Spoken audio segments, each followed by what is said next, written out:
Maria, Bunda Pertolongan Abadi.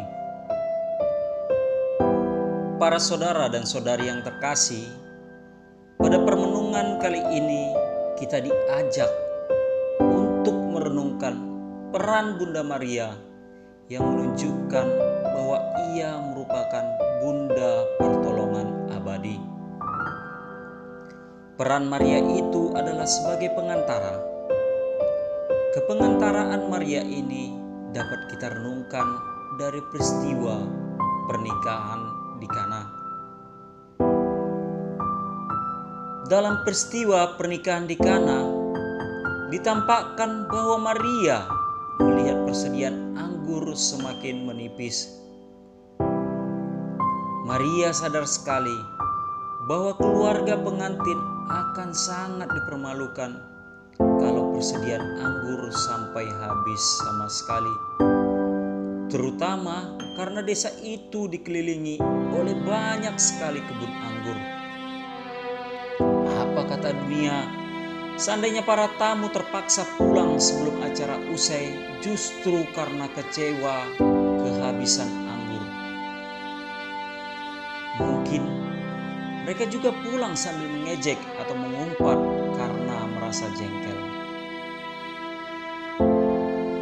Maria pun menemui Yesus dan menyampaikan kekhawatirannya itu pada putranya. Kekhawatiran yang disampaikan Bunda Maria tidak hanya sekedar memberitahukan kepada Yesus bahwa sang pestawan kehabisan anggur. Maria juga menginginkan Yesus untuk melakukan suatu tindakan yang dapat menyelamatkan kehormatan sang pestawan.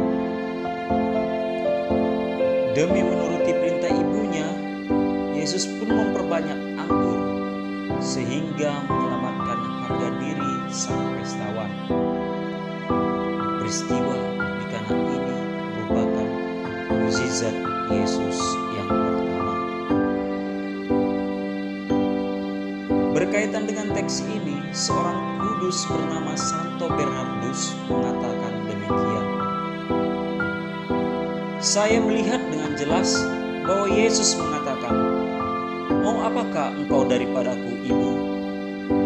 Bukan karena ia memarahi atau menegur, atau mau mengaburkan kesederhanaan hati ibunya yang merendah, namun karena demi kita, sehingga apa yang menjadi perhatian orang tua menurut daging, janganlah membuat kita yang sudah percaya menjadi khawatir. Sebab Kristus nyatanya taat kepada ibunya, dan untuk menghormatinya, Yesus melakukan mukjizat itu. Di samping itu, peristiwa pernikahan di Kana mau mengajarkan kepada kita bahwa Maria peka terhadap kebutuhan manusia. Di Kana, tanpa ragu-ragu Maria melakukan intervensi untuk memberikan sukacita kepada orang-orang desa yang diundang ke sebuah pesta perkawinan. Para saudara dan saudari yang terkasih, jika kita merenungkan peristiwa pernikahan di Kana ini, barangkali inilah yang menjadi gambaran dalam kehidupan di dunia. Para ibu yang normal pasti mengasihi anak-anaknya. Barangkali ini pula lah alasan mengapa hukum ilahi menentukan bahwa anak-anak berkewajiban untuk mengasihi orang tua mereka.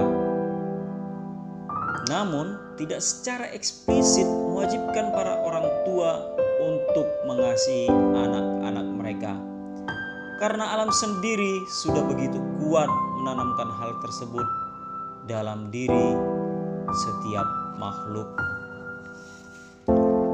Ibu-ibu akan berbuat apa saja semampu mereka untuk dapat menolong anak-anak mereka agar dapat berhasil. Demikian pula lah halnya dengan Bunda Maria Ia memiliki hasrat mendalam agar kita, anak-anaknya, berhasil mencapai keselamatan kekal bersama Kristus di dalam surga.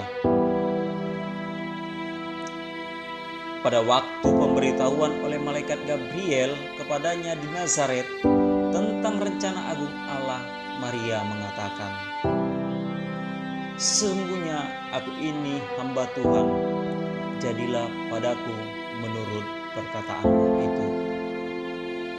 Jawaban ya atau fiat persetujuan Maria ini memungkinkan sang sabda menjadi daging atau firman menjadi manusia.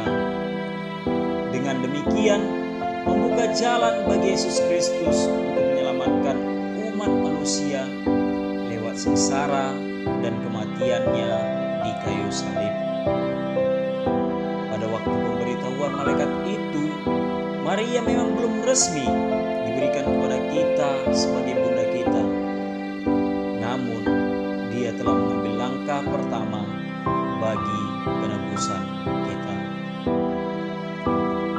Para saudara dan saudari yang terkasih, dalam hal inilah tampak suatu kepengantaraan Maria atau Maria sebagai pengantara.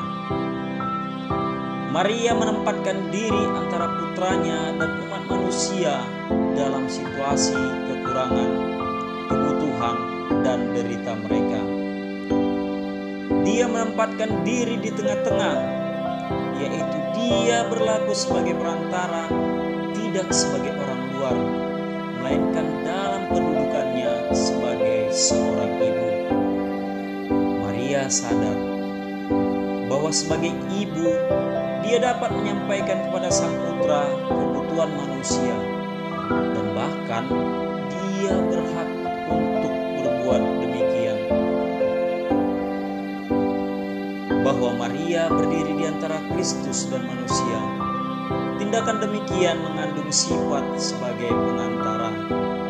Maria menjadi perantara bagi manusia. Dan itu belum semuanya.